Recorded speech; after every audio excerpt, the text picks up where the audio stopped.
श्रीमद्भागवत महापुराण की जय। अब 20वां अध्याय आरंभ। ब्रह्मा जी की रची हुई अनेक प्रकार की सृष्टि का वर्णन। सौनक जी कहते हैं, सूत जी, पृथ्वी रूप आधार पाकर स्वयंभू मनु ने अब होने वाली संतति को उत्पन्न करने के लिए किन किन उपायों का अवलंबन किया। विदुर जी बड़े ही भगवत भक्त और भगवान श्री कृष्ण के अनन्य सुहृद थे, इसीलिए उन्होंने अपने बड़े भाई धृतराष्ट्र को उनके पुत्र दुर्योधन के सहित भगवान श्री कृष्ण का अनादर करने के कारण अपराधी समझकर त्याग दिया। वे महर्षि दैपायन के पुत्र थे और महिमा में उनसे किसी प्रकार कम नहीं थे तथा सब प्रकार भगवान श्री कृष्ण के आश्रित और कृष्ण भक्तों के अनुगामी थे। तीर्थ सेवन से उनका अंतःकरण और भी शुद्ध हो गया था। उन्होंने कुशावर्त क्षेत्र हरिद्वार में बैठे हुए तत्वज्ञानियों में विशिष्ट मैत्रेय जी के पास जाकर और क्या पूछा। सूत जी, उन दोनों में वार्तालाप होने पर श्री हरि के चरणों से संबंध रखने वाली बड़ी पवित्र कथाएं हुई होंगी, जो उन्हीं चरणों से निकले हुए गंगा जल के समान संपूर्ण पापों का नाश करने वाली होंगी। सूत जी, आपका मंगल हो। आप हमें भगवान की वे पवित्र कथाएं सुनाइए। प्रभु के उदार चरित्र तो कीर्तन करने योग्य होते हैं। भला ऐसा कौन रसिक होगा जो श्री हरि के लीलामृत पान का करते करते तृप्त हो जाए। नैमिषारण्य निवासी मुनियों के इस प्रकार पूछने पर उग्र सूत जी ने भगवान में चित्त लगाकर उनसे कहा, सुनिए। सूत जी ने कहा, मुनिगण, अपनी माया से वराह रूप धारण करने वाले श्री हरि की रसातल से पृथ्वी को निकालने और खेल में ही तिरस्कार पूर्वक हिरणाक्ष को मार डालने की लीला सुनकर विदुर जी को बड़ा आनंद हुआ। उन्होंने मुनिवर मैत्रेय जी से कहा। विदुर जी ने कहा, ब्राह्मण, आप परोक्ष विषयों को भी जानने वाले हैं, अतः यह बतलाइए कि प्रजापतियों के पति श्री ब्रह्मा जी ने मरीच आदि प्रजापतियों को उत्पन्न करके फिर सृष्टि को बढ़ाने के लिए क्या किया। मरीच आदि मुनीश्वरों ने और स्वयंभू मनु ने भी ब्रह्मा जी की आज्ञा से किस प्रकार प्रजा की वृद्धि की। क्या उन्होंने इस जगत को पत्नियों के सहयोग से उत्पन्न किया है, अपने अपने कार्य में स्वतंत्र रहकर, अथवा सबने एक साथ मिलकर इस जगत की रचना की है। श्री मैत्रेय जी ने कहा, विदुर जी, जिसकी गति को जानना अत्यंत कठिन है, उस जीवों के प्रारब्ध, प्रकृति के नियंता पुरुष और काल, इन तीन हेतुओं से तथा भगवान की सानिध्य से त्रिगुणमय प्रकृति में क्षोभ होने पर उससे महत तत्व उत्पन्न हुआ। देव की प्रेरणा से रज प्रधान महत तत्व से वैकारिक, राजस और तामस तीन प्रकार का अहंकार उत्पन्न हुआ। उसने आकाश आदि पांच तत्वों के अनेक वर्ग प्रकट किए। वे सब अलग अलग रहकर भूतों के कार्य रूप ब्रह्मांड की रचना नहीं कर सकते थे, इसलिए उन्होंने भगवान की शक्ति से परस्पर संगठित होकर एक सुवर्ण वर्ण अंड की रचना। वह अखंड चेतना शून्य अवस्था में 1000 वर्षों से भी अधिक समय तक कारणाब्द के जल में पड़ा रहा।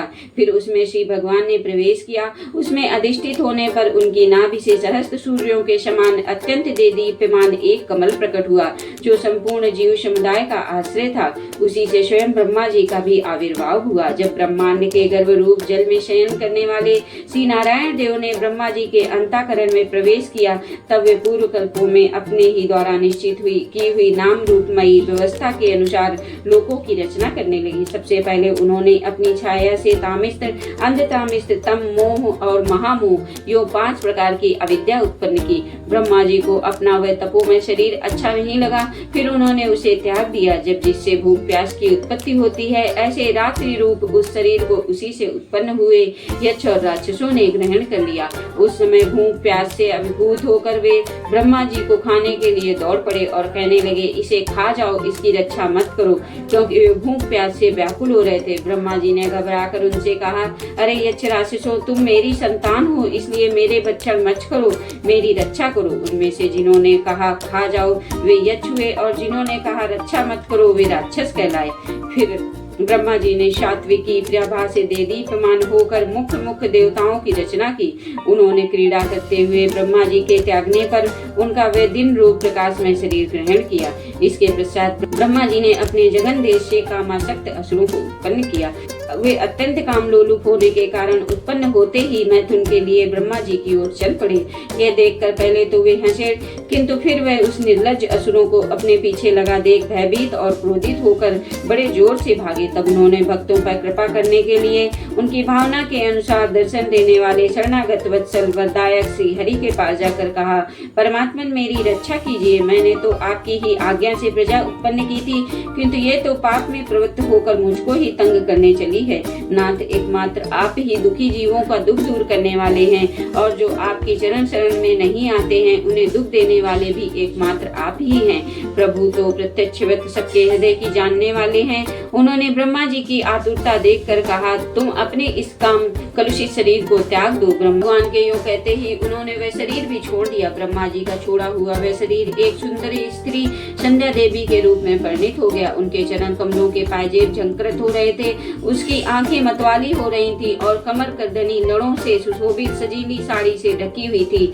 उसके उभरे हुए स्तन इस प्रकार एक दूसरे से सटे हुए थे, उनके बीच में कोई अंतर ही नहीं रह गया हो। उसकी नासिका और दंतावली बड़ी ही सुघड़ थी तथा वह मधुर मधुर मुस्कुराती हुई असुरों की ओर हाव भाव दृष्टि से देख रही थी। वह नीली नीली अलकावली से सुशोभित सुकुमारी मानो लज्जा के मारे अपने अंचल से सिमटी जाती थी। विदुर जी उस सुंदरी को देखकर सबके सब असुर मोहित हो गए। अहो, इसका कैसा विचित्र रूप, कैसा अलौकिक धैर्य और कैसी नई अवस्था है। देखो, हम काम पीड़ितों के बीच में ये कैसी बेपरवाह सी विचर रही है। इस प्रकार उन कुबुद्ध दैत्यों ने स्त्री रूपिणी संध्या के विषय में तरह तरह के तर्क वितर्क करके फिर उसका बहुत आदर करते हुए प्रेम पूर्वक पूछा, सुंदरी, तुम कौन हो और किसकी पुत्री हो? भामिनी, यहाँ तुम्हारे आने का क्या प्रयोजन है? तुम अपने अनूप रूप का ये बेमौल सौदा दिखाकर हम अभागों को क्यों तरसा रही हो? अबले तुम कोई भी हो क्यों न हो, हमें तुम्हारा दर्शन हुआ, ये बड़े सौभाग्य की बात है। तुम अपनी गेंद उछाल उछाल कर तो हम दर्शकों के मन को मथे डालती हो। सुंदरी, जब तुम उछलती हुई गेंद पर अपनी हथेली की थपकी मारती हो तब तुम्हारा चरण कमल एक जगह नहीं ठहरता। तुम्हारा कटी प्रदेश स्थूल स्तनों के भार से थक सा जाता है और तुम्हारी निर्मल दृष्टि से भी भयावह थकावट झलकने लगती है। अहो, तुम्हारा केश पास कैसा सुंदर है। इसी प्रकार स्त्री रूप में प्रकट हुई उस सायंकालीन संध्या ने उन्हें अत्यंत कामासक्त कर दिया और मूढ़ों ने उसे कोई रमणी रत्न समझकर ग्रहण कर लिया। तदनंतर ब्रह्मा जी ने गंभीर भाव से हंसकर अपनी कांतिमयी मूर्ति से, जो अपने सौंदर्य का मानो आप ही आस्वादन करती थी, गंधर्व और अप्सराओं को उत्पन्न किया। उन्होंने ज्योत्सना चंद्रिका रूप अपने उस कांतिमय प्रिय शरीर को त्याग दिया, उसी को विश्वावसु आदि गंधर्वों ने प्रसन्नता पूर्वक ग्रहण किया। इसके पश्चात भगवान ब्रह्मा ने अपनी तंद्रा से भूत पिशाच उत्पन्न किए। उन्हें दिगंबर वस्त्रहीन और बाल बिखेरे देखकर उन्होंने आंखें मूंद ली।